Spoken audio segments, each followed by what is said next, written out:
The craziest news would have to be me approaching them and tell them I want to get married. It was quite funny because I met this beautiful woman like 3 months back.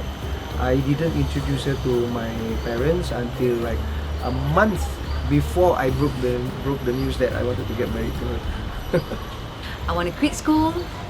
I did not complete my A-level, and I wanted to join Singapore Airlines. I think it was when I was 19, I think, when I got my first tattoo. And I just told them, guys, you know, I'm gonna tell you something, but you have to promise you can't scold me. You have to promise. And they're like, no, what? What do you do? What do you do this time, Cassandra? And I'm like, got a tattoo? And then they're like, how much did you spend on it? The first question was money. Oh, and I had to repeat like a semester in school.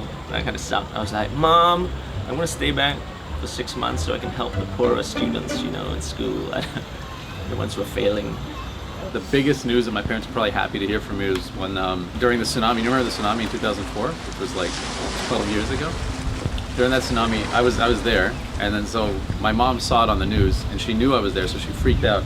But we'd gotten a message out from a friend of mine to tell her call my parents. And so she got this call from this stranger in Europe saying, hello, don't worry, Jason okay. He tell me he okay.